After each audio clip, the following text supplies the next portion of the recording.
আজ আমি আপনাদের একটা গল্প শোনাব।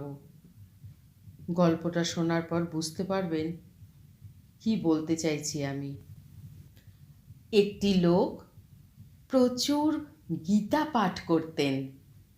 তিনি গীতা নিয়েই ডুবে থাকতে ভালোবাসতেন, কিন্তু কেমন যেন গীতার কোনো কিছুই সে মুখস্থ রাখতে পারতেন না। একদিন লোকটির ছোট ছেলে বিষয়টি নিয়ে প্রশ্ন তুলল, বাবা, তুমি যে এত গীতা পড়ো, কিছুই তো মনে রাখতে পারো না, এতে কি লাভ হচ্ছে? বাবা বললেন, তোমার এই প্রশ্নের উত্তরটা আমি ঠিক দেব। তার আগে এক কাজ করো, তুমি এই বেতের ঝুড়িটা নদীতে নিয়ে যাও এবং জল ভরে নিয়ে এসো। ছেলে বলল, এটা তো বেতের তৈরি, জল কিভাবে ধরবে? বাবা বললেন, আহা, চেষ্টা করেই দেখো না। সাধারণত কয়লা আনা নেওয়ার কাজে তারা এই ঝুড়ি ব্যবহার করে। তবুও বাবার কথায় ছেলেটি ঝুড়ি নিয়ে নদীতে গেল এবং জল ভরল। কিন্তু বাড়ি ফিরে আসতে আসতে সব জল পথেই শেষ।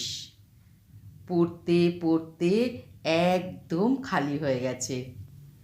দেখলে বাবা, কোনো লাভ হলো না, জল একটুও বাঁচেনি। ছেলে আফসোস আর রাগান্বিত স্বরে বলল। বাবা আশ্বাস দিয়ে বলল, চেষ্টা চালিয়ে যাও সোনা, আরও কয়েকবার চেষ্টা করো। এভাবে 2বার, 3বার, 4বার, সব শেষে 5বার পর্যন্ত চেষ্টা করলো ছেলেটি, কিন্তু এক ফোঁটা জলও সে আনতে পারল না। অবশেষে হাল ছেড়ে দিয়ে বাবাকে বলল, এই ঝুড়ি দিয়ে আমার পক্ষে জল আনা অসম্ভব। এবার বাবা শান্ত গলায় বলল, আচ্ছা, তবে তুমি কি ঝুড়িটার ভেতরের দিকে খেয়াল করেছ? ভেতরের অবস্থার কোনো পরিবর্তন তুমি দেখেছ? হ্যাঁ, দেখেছি। এটা জল ধরে রাখতে না পারলেও বারবার জল ভরার কারণে কয়লার ময়লাগুলো পরিষ্কার হয়ে গেছে। ভেতরটা বেশ পরিষ্কার দেখাচ্ছে এখন। ঠিক ধরেছ। এইবার বলি, শ্রীমদ্ ভগবদ্ গীতাও ঠিক এই কাজটাই করে। তোমার অন্তরের ভিতরের দুনিয়ার পিছনে ছুটতে ছুটতে তোমার অন্তর যখন কুলসিত হয়ে পড়ে, তখন গীতা পাঠ নদীর জলের মতোই তোমাকে পরিষ্কার পরিচ্ছন্ন করে দেয়। অন্তরে মুখস্থ রাখতে না পারলেও সে তোমাকে পবিত্র করে দেয়। সোনা রে, একটা কথা মনে রাখিস, শ্রীমদ্ ভগবদ্ গীতার প্রথম অংশটিই পড়ো। মুখস্থ করতে না পারলেও ক্ষতি নেই। শয়তান যেন তোমাকে ধোঁকায় না ফেলে। নিয়মিত গীতা পাঠ করা থেকে দূরে সরিয়ে দিতে না পারে। গীতা পাঠের উপকারিতা বহু দিক থেকে অনুভব করা যায়। শারীরিক, মানসিক, আধ্যাত্মিক সব দিকেই এর প্রভাব দেখা যায়। এবার তাহলে তুমি শোনো সোনা, গীতা পড়লে কি কি উপকার হয়। আমাদের সকলকে রোজ একবার গীতা পাঠ করা উচিত। মুখস্থ না হলেও শুধু পড়ে যাও, তা হলেই তোমার উপকারে আসবে। তাহলে এবার আমার কথাগুলো মন দিয়ে শোনো। গীতার শ্লোক ও উপদেশ মানুষকে মানসিকভাবে স্থির হতে সাহায্য করে। উদ্বেগ, দুশ্চিন্তা ও মানসিক চাপ কমে। মন আরও পরিষ্কার হয়। সিদ্ধান্ত নেওয়ার ক্ষমতা বাড়ে। গীতা শেখায় কর্ম করে যাও, ফলের চিন্তা করো না। এই শিক্ষা মানুষকে ব্যর্থতার ভয় থেকে মুক্ত করে, আত্মবিশ্বাস বাড়ায় এবং ইতিবাচকতা তৈরি করে।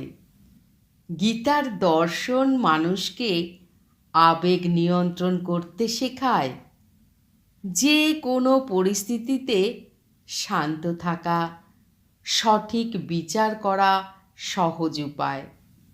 গীতা মানুষকে জীবনের প্রকৃত উদ্দেশ্য বোঝাতে সাহায্য করে। আমি কে? আমার কাজ কি? জীবনের লক্ষ্য কি? এই সব প্রশ্নের গভীর উত্তর মেলে। ধর্ম, ন্যায়, কর্তব্য, ভক্তি, এই সব মূল্যবোধ গীতা পাঠে গভীরভাবে প্রতিষ্ঠিত হয়। জীবনে নৈতিকতা বজায় রাখা সহজ হয়। গীতার শ্লোক নিয়মিত পাঠ করলে মনোযোগ বৃদ্ধি হয়। শ্লোক মুখস্থ করার অভ্যাস স্মৃতিশক্তিরও উন্নতি করে। গীতার জ্ঞান এমনভাবে সাজানো যে জীবনের প্রতিটি সমস্যা, দুঃখ, ব্যর্থতা, দ্বন্দ্ব, সম্পর্ক, কর্ম সব কিছুর পথ দেখায়। গীতা পাঠে ঈশ্বরের প্রতি আস্থা বৃদ্ধি পায়, মন আরও ভক্তিপূর্ণ হয় এবং মন থেকে অশান্তি দূর হয়। গীতা শ্লোক উচ্চারণে মন স্থির হয়, শ্বাস প্রশ্বাসের ছন্দ নিয়ন্ত্রিত হয়, যা ধ্যানের মতোই প্রশান্তি আনে। শ্রীমদ্ ভগবদ্ গীতা পাঠের উপকার খুবই গভীর, কারণ এটি শুধু ধর্মীয় নয়, মানসিক, আধ্যাত্মিক এবং বাস্তব জীবনেরও দিশা দেয়। গীতার উপদেশ অনুযায়ী অতি দুঃখেও ব্যাকুল হওয়া উচিত নয়, অতি সুখেও বিভোর হয়ে যাওয়া উচিত নয়। এতে মানসিক সমতা তৈরি হয়, রাগ কমে, আবেগ নিয়ন্ত্রণ সহজ হয়। গীতা জানায় আমরা দেহ নই, চিরন্তন আত্মা। এই জ্ঞান ভয় দূর করে, বিশেষ করে মৃত্যু ভয়। কর্মযোগের শিক্ষা অনুযায়ী মানুষকে মনোযোগী, শৃঙ্খলাপূর্ণ ও দক্ষ করে তোলে। চাকরি, ব্যবসা বা পড়াশোনা সব ক্ষেত্রেই এর প্রভাব পড়ে। সাধারণ জীবনেও কিভাবে সুখে থাকা যায় সে নির্দেশ গীতায় খুব সুন্দরভাবে আছে। এটি মানুষের জীবনে স্থায়ী শান্তি আনে।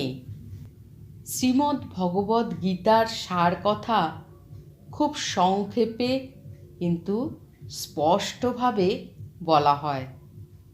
এটি জীবনের উদ্দেশ্য, কর্তব্য, আত্মজ্ঞান এবং ঈশ্বর ভক্তির এক সম্পূর্ণ পথনির্দেশ। গীতা শেখায় দেহ নশ্বর, কিন্তু আত্মা অমর। তাই জীবনের ভয়, দুঃখ কমে মন স্থির হয়। যে যেই কাজে জন্মেছে সেই কাজ সঠিকভাবে করা, নিষ্ঠার সাথে করা, এটাই গীতার মূল শিক্ষা। ফল কি হবে তা নিয়ে চিন্তা করতে নেই। গীতার সবচেয়ে বিখ্যাত শিক্ষা নিষ্কাম কর্ম, অর্থাৎ কাজ করো কিন্তু ফলের প্রতি অতিরিক্ত টান রেখো না। এতে মন শান্ত থাকে, দুশ্চিন্তা কমে। যদি মনকে নিয়ন্ত্রণ করো তবে মন তোমাকে এগিয়ে নিয়ে যাবে। মন নিয়ন্ত্রণ না করলে সেটাই মানুষকে দুর্বল করে। কৃষ্ণ শেখান ঈশ্বর সর্বজ্ঞ, সর্বত্র ও সর্বশক্তিমান। তাকে ভজলে এবং তার উপর ভরসা রাখলে ভয় কমে, শক্তি বাড়ে। গীতায় বলে কর্মযোগ, সঠিকভাবে কাজ করা; জ্ঞান যোগ, সত্য জ্ঞান লাভ; আর ভক্তি যোগ, ঈশ্বরের প্রতি প্রেম।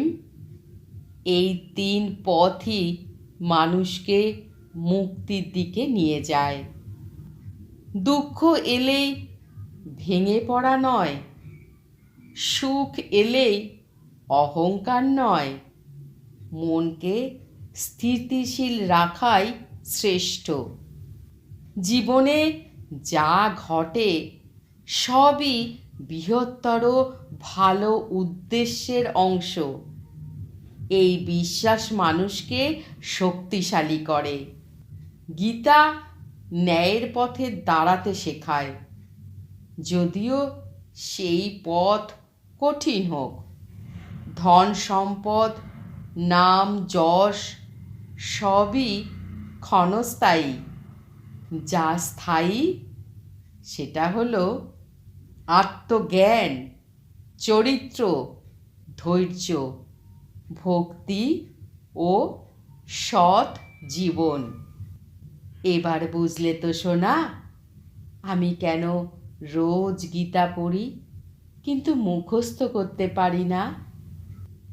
আমার এই পাঠ যদি আপনাদের এতটুকুন ভালো লেগে থাকে বা এতটুকুন উপকারে এসে থাকে, অবশ্যই আমার চ্যানেলটিকে সাবস্ক্রাইব করে পাশে থাকার অনুরোধ রইল।